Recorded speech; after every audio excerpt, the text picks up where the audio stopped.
Welcome to Acts Christian Church, where you're the head and not the tail.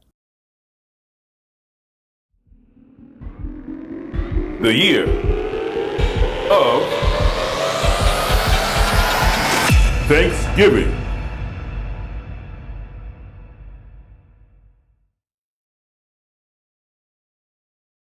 Thanks for joining us again on another Thursday night where the church engages in the community and what's happening out there.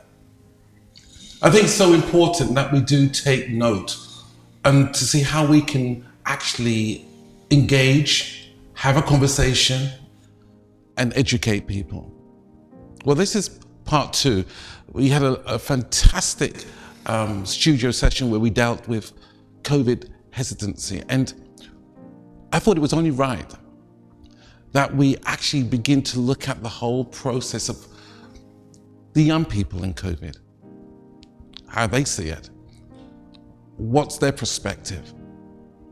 And so I couldn't have done this without bringing back at least Gina and Kerry back into the studio. And as you know, they are so influential. They are part of the Public Health Croydon Council. And they spoke so eloquently the last time. And I thought, let me pose this to them. What does our young people think about COVID? Do they take it seriously? And I thought the only two people that would be able to point us in that right direction, as I said, would be either Gina and Kerry. So again, welcome. Thank you so much for being again with us, dealing with, the young people in COVID. No, thank you very much. It's been an absolute pleasure to be back here. We just thought it'd be really important to actually share some of the results of a survey that Gina and I, took place here in Croydon. Just to give you a little bit of rationale behind why we actually did these surveys here in Croydon was, despite the offer being available to young people from last August 2021, the uptake still remains extremely low here in Croydon, even still. For young people? For the vaccine. Okay. In young people in particular. Okay. In some of our most deprived areas here in Croydon, only about 40 to 50% of young people have even received their first dose of the vaccine. So what we wanted to do is we wanted to aim to engage, to actually understand the reasons why and the barriers to vaccine uptake. As we know, this may vary between groups, influence behaviour to really a greater or lesser extent. We wanted to also understand young people's needs, their values, their beliefs, and we also wanted to identify trusted sources of information that young people could go to receive this information about COVID-19 and the vaccinations. I think it's important to say at this time in August 2021 we were looking at young people that are of school age, because the vaccine wasn't available to everybody of all ages. Just break that, just so we have an idea, when you said of all age, what age? So it was this was the over 12s. Yes. Over 12? Yeah, now it's available to children younger than 12, over 5. But at this point it was the over 12s, and we were looking, at this point, we wanted to look at young people in schools, school-age children that were able to perhaps make their own, that were a little bit older in secondary school, that were able to make their own decisions about COVID vaccines. Gina, just before you go in, you just kind of sparked something in my mind. When I was at school, we all was at school, we had the BCG, I think it was called, polio. It was never a question where we questioned whether we were going to be, we were, I think, given a note from school telling our parents that they're having vaccination day on that day. We never really questioned it, did we, back in the day? We just went and got our polio. It's different today, you think? Yeah, I think the challenges with the COVID-19 vaccine is, particularly in Croydon, we've got a lot of our adult population, parents that are unvaccinated, that haven't made a decision, especially at this point, to have taken the vaccine. And because they're unclear or not trusting the vaccine, then they're not going to encourage their young people, their children, to have the vaccine. So what we were interested in was finding out why were young people not having the vaccine, and if there was any way we could communicate to young people about the benefits of a vaccine. So not only they might then have the vaccine themselves, but then they might be able to have conversations with their parents and influence up and perhaps change some of those behaviours in the adults. Perfect. Yeah. Sorry. So between October and November 2021, we ran this survey, and we had quite a good response. We had over 290 young people respond to this survey. Now, this survey was 16 to 17, and as the Covid-19 vaccination programme rolled on, we actually took a survey and did it with 12 to 15-year-olds as well, which a lot of the responses and a lot of the results kind of very, very similar within both age brackets. The survey was promoted within education settings, our outreach services, Legacy Youth Zone took part, Croydon Drop In, Croydon Talk Bus, along with our Covid-19 engagement teams, and at the time we had GPS involved, and our Covid-19 marshals took part in this programme as well. So just to give you a little bit of a flavour, and then I'll hand over to Gina, looking at where young people really want this information from. Now, from the 290 young people that actually responded to this, 40% of those had received the Covid-19 vaccination. But we also had 60% then, obviously, that had not received the Covid-19 vaccine. And alarmingly from that, only 18%, from the 60% that said that they hadn't received the vaccine, only 18% actually said that they were going to intend then to go forward for the vaccination. So we had quite a lot of young people that we needed to reach and get the understanding as to why and where you would want to receive the sources of information to get this across. Thanks. So obviously once we've found out the vaccination status of the young people in the survey, we wanted to know if they hadn't had the vaccine, why not? So there was multiple choice answers, but actually the main reason why they hadn't had the vaccine was because they didn't trust it, and that was stated by 60% of participants, and they could choose more than one option when responding to this. So other reasons that scored quite highly were that they were concerned about the side effects, and particularly they were concerned about the long-term health effects. We then wanted to know what their motivators would be if they would have the vaccine. So we asked them what would make them have the vaccine. A lot of them said if it became mandatory, they would have it. If they were notified by the NHS that they needed to have it, if their parents were comfortable about them having it, and again there was a lot of uncertainty around the long-term effects, particularly on women and fertility. Yes. Yes. So we've sort of then touched. So we'd found out about their motivations for having what would motivate them to have the vaccine. We then asked the group as a whole where they would like to have the vaccine if they were going to have it. So we wanted to know where was the best opportunistic place to vaccinate them. And we actually thought that they were going to come back and say like a shopping centre. And at the time we had a mass vaccination site in Central Shopping Centre in Croydon. But surprisingly, the most popular place was at a clinical site, so at a GP surgery, followed by schools.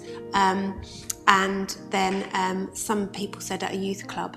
But some of the feedback about the shopping centre as a location was that they said that's somewhere they go to hang out and do shopping. Okay. It's not a place that they felt that they wanted to go and have a clinical intervention. So that was real good learning for us. So then we wanted to know what sort of platforms they use to keep up with the news. Because obviously if we're going to reach them with information, it needs to be in a place that's accessible and relevant to them. Yeah. And 64% of them said that they did this using Instagram as their preferred platform. And actually when we broke that down and looked at it as the population that were unvaccinated, it was 63% of them that said Instagram. So we knew this was a really good platform to target them. And that was also followed by YouTube, TikTok. Some people use the TV, not Facebook. Because this is for older people. Interesting. So Kerry's now going to talk a little bit about what we did with this information to inform our campaign. Okay, so when we actually took the survey and broke it down and analysed it, we actually then did a focus group, and we actually had 87 people take part as part of the focus group. So that's an additional 290 where we were able to really home in on where they actually wanted their trusted sources of information. Now, these young people, 64% of the young people that we spoke to as part of that focus group actually said that they really respond to a trusted medical professional. Okay. Such as a doctor, of course, okay, a nurse, or in general just a health professional. But they really wanted someone who was passionate about the vaccination to give them their information. So what we actually did as part of the focus group, we showed various health videos to them using young medics. And what I asked them was, like, who do you actually respond to better? So say, for example, we showed them 4 different videos using young medics to get various information across. One of the videos I used this doctor, a young Nigerian doctor. His name is Dr. Emeka. He's not only Instagram famous, but he's also TikTok famous, but he's also a doctor in his own right. He is an emergency doctor. He works within the London areas, working as emergency response NE.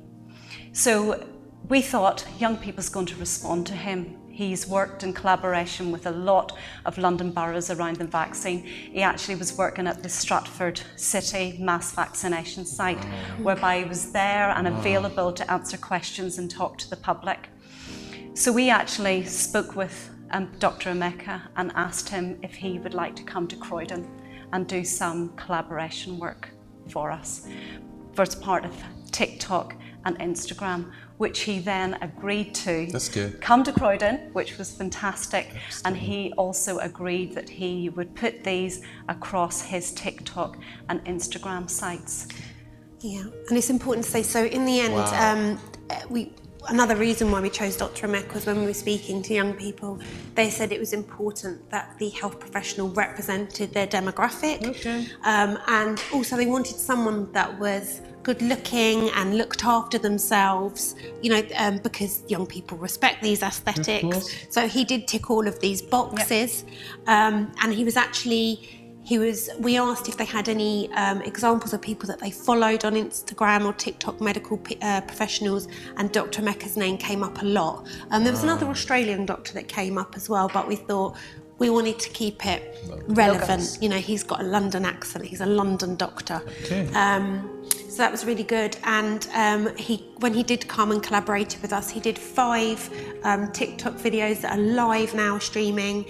He streamed them across his social media platforms, but the content of them were informed by the survey results. So they talk about the long-term effects of Covid-19, they talk about the Covid-19 vaccine, any long-term effects, the science, the debunks the myths on fertility issues, talks about how they got through how they were developed so quickly, all of the things that they said they were concerned about. He addressed. And there are only 45 seconds of video, because we did do some research and found that young people, when they're watching TikTok videos or Instagram reels, they will only really watch for up to 45 seconds. So media is the way to go. That's why we're bringing it by this means. I think that would be a lovely cue to bring on the videos. Yes, please do. Watch these videos, you will be amazed. Hey guys, it's Dr. Mac here, and I'm standing outside the legendary Selhurst Park, home of Crystal Palace Football Club. A great place to go out and spend a day watching football with the family. However, we want to do so sensibly and safely, and that means we need to go and get vaccinated. A number of you have come forward and said you have a little bit of concern with the safety of the vaccine, but let me reassure you that the vaccines have gone through the clinical trials and all 3 phases needed to deem themselves safe and been tested on thousands of people around the world.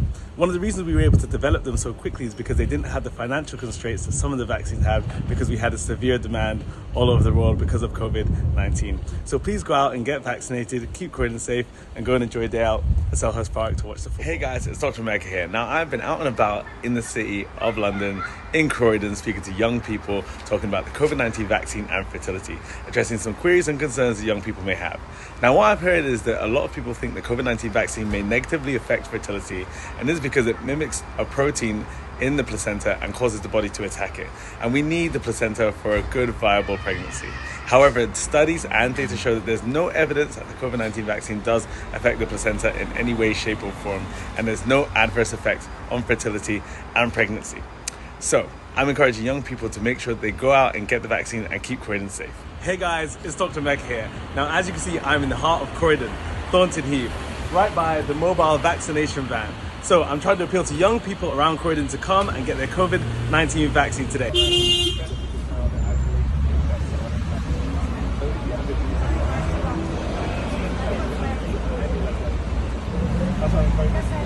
One of the biggest barriers that young people face is accessibility and not knowing where to go.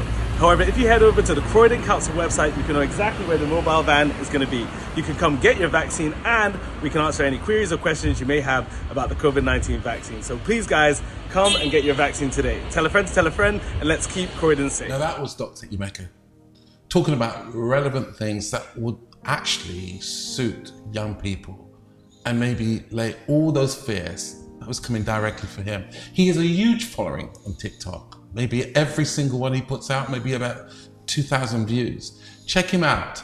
I think he's a great advocate in addressing issues that young people may find that they have some type of misunderstandings about the COVID and the vaccine.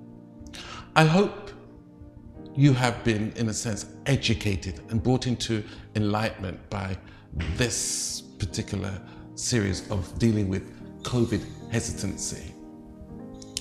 Now, I'm sure if you need to get in touch with my guests, I'm sure going through Croydon Council, I'm sure you'll find, and we've got Gina and Kerry, who are, as I would say, champions out there trying to bring about the awareness about the vaccine and how it can help our society and beyond. Thank you so much again for being with us, and thank you so much for joining and being with us today and enlightening us. And I think every time I hear you speak, it's coming with volume of information that maybe has corrected our path. Thank you so much, and I just pray that your work continues to empower many people that you come into contact with. I hope you've enjoyed today, and remember, you're the head and not the tail. Until next time, bye-bye.